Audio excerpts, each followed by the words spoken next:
భారత ఓబీసీ సంక్షేమ సంఘం జాతీయ అధ్యక్షులు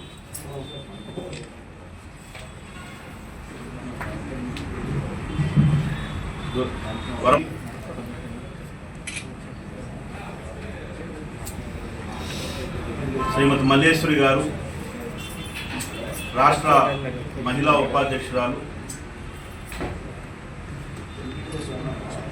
తులసిపాటి కృష్ణంరాజు గారు, రాష్ట్ర ఆర్గనైజింగ్ కార్యదర్శి,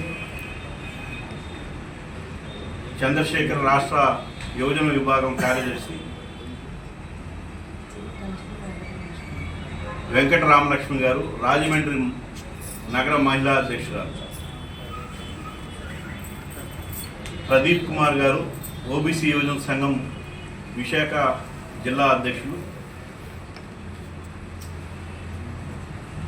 ఈ దేశంలో 52% జనాభా కలిగి ఉన్నటువంటి ఓబీసీల సమగ్రమైన మౌలికమైన అభివృద్ధికి కేంద్రంలోని నరేంద్ర మోడీ గారి ప్రభుత్వం చిత్తశుద్ధితో కృషి చేయాలని సందర్భంగా డిమాండ్ చేస్తా ఉన్నాం.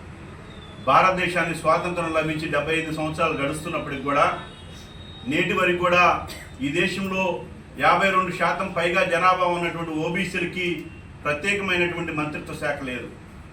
కానీ ఈ దేశంలో ఉన్నటువంటి జంతువులకి ప్రత్యేకమైనటువంటి మంత్రిత్వ శాఖ ఉంది. ఈ దేశంలో ఉన్నటువంటి దళితులకి మరి సామాజిక న్యాయ శాఖ మంత్రిత్వ శాఖ ఉంది. మైనార్టీలకి మంత్రిత్వ శాఖ ఉంది కేంద్రంలో. అదేవిధంగా ట్రైబల్స్కి ప్రత్యేకమైనటువంటి మంత్రిత్వ శాఖ ఉంది.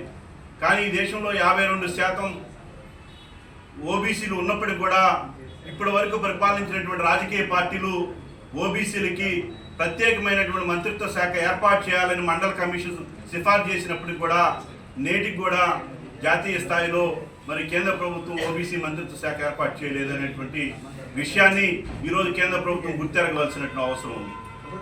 మేము ఈ సందర్భంగా ప్రధానమంత్రి నరేంద్ర మోడీ గారిని డిమాండ్ చేస్తా ఉన్నాం. ప్రధానమంత్రి గారు నేను ఓబీసీ బిడ్డనని చెప్పుకుంటా ఉన్నారు.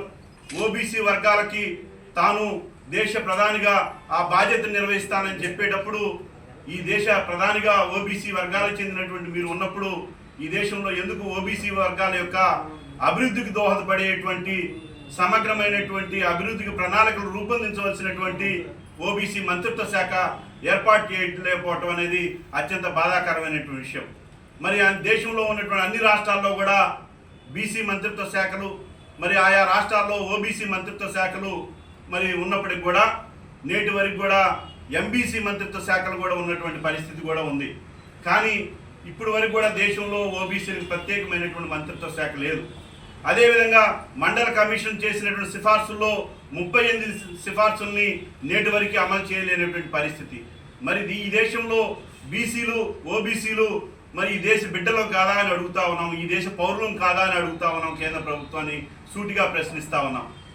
మేము ఏదైతే ఈరోజు దేశవ్యాప్తంగా డిమాండ్ చేస్తా ఉన్నామో చట్టసభల్లో ఓబీసీలకు రిజర్వేషన్లు కల్పించాలనేటువంటి అంశం మీద ప్రస్తుత పార్లమెంట్ సమావేశాల్లో ప్రధానమంత్రి నరేంద్ర మోడీ గారు నోరు విప్పాల ఈ రిజర్వేషన్ల అంశం మీద మాట్లాడాలని ఈ సందర్భంగా డిమాండ్ చేస్తా ఉన్నాం. పార్టీ రాజ్యసభ సభ్యుడిగా ఉన్నటువంటి ఆర్ కృష్ణయ్య గారు కూడా మరి నిన్న పార్లమెంట్ సమావేశాల్లో మాట్లాడటం జరిగింది.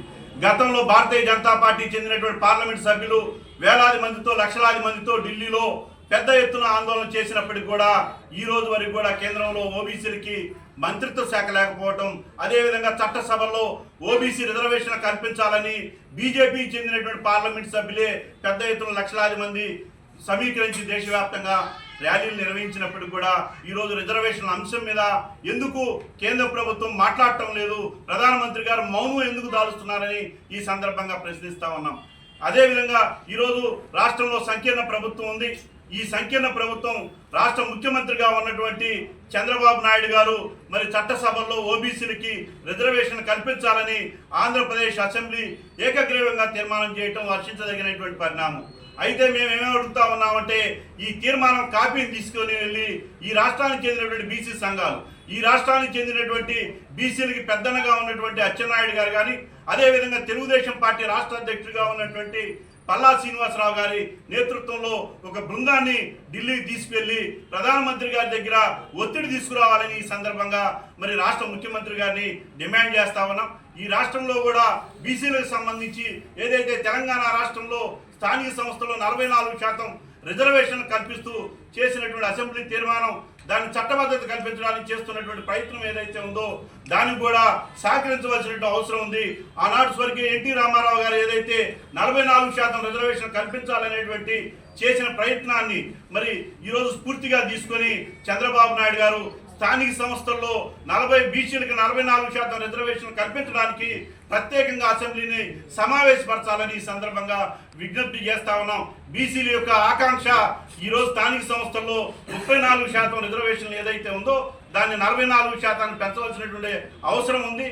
ఈ మరి జనాభా లెక్కలు ఏవైతే ఉన్నాయో గతంలో పల్స్ సర్వే కానీ గతంలో అనేక సందర్భాల్లో నిర్వహించినటువంటి సర్వేలు గత ప్రభుత్వం నిర్వహించినటువంటి జనాభా లెక్కలను అనుసరించి ఈరోజు బీసీల జనాభా లెక్కలు అనేది రాష్ట్ర ప్రభుత్వం దగ్గర ఉన్నాయి.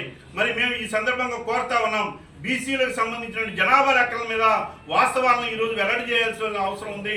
బీసీల గురించి ప్రత్యేక అసెంబ్లీని రాష్ట్ర ప్రభుత్వం మరి రాష్ట్ర ముఖ్యమంత్రి గారు చొరవ తీసుకొని బీసీల సంక్షేమం మీద మరి ప్రత్యేకమైన బిల్లు పెట్టి ఈరోజు చర్చ చేయవలసిన అవసరం ఉంది.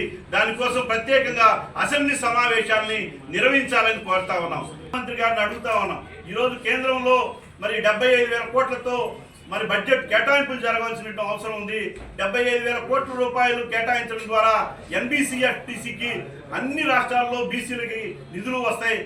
వాటి ద్వారా బీసీల యొక్క సమగ్రమైనటువంటి ఆర్థిక అభివృద్ధికి ప్రత్యేకమైనటువంటి ప్రణాళికలు ఆయా రాష్ట్రాల్లో మరి రాష్ట్ర ప్రభుత్వ వాటాన్ని సమన్వయపరుచుకొని బీసీల అభివృద్ధికి, కుల వృత్తుల అభివృద్ధికి, మరి చేతి వృత్తుల అభివృద్ధికి చర్యలు తీసుకోవడానికి అవకాశం ఉంటుందనే విషయాన్ని ఈ సందర్భంగా దేశంలో వ్యవసాయ రంగం తర్వాత అతిపెద్ద ఉపాధి రంగం అయినటువంటి చేనేత రంగం ఏదైతే ఉందో చేనేతలకి NREGS పథకాన్ని వర్తింపజేయాలని కేంద్ర ప్రభుత్వాన్ని, రాష్ట్ర ప్రభుత్వాన్ని డిమాండ్ చేస్తా ఉన్నాం. ఈ డిమాండ్ సాధన కోసం మరి మే 1వ తేదీ నుండి మరి తెలుగు రాష్ట్రాల్లో మరి ఓబీసీలు పెద్ద ఎత్తున ఆందోళన కార్యక్రమాలు రూపొందించాలని నిర్ణయం తీసుకోవడం జరిగింది. మే 3వ తేదీ నుంచి మరి 30 రోజుల పాటు జూన్ 3వ తేదీ వరకు అనేక రూపాల్లో మరి రాష్ట్ర వ్యాప్తంగా తెలుగు రాష్ట్రాలతో పాటు మరి దక్షిణాది రాష్ట్రాల్లో పెద్ద ఎత్తున కార్యాచరణ ప్రకటించబోతా ఉన్నామనే విషయాన్ని కూడా ఈ సందర్భంగా తెలియజేస్తాం.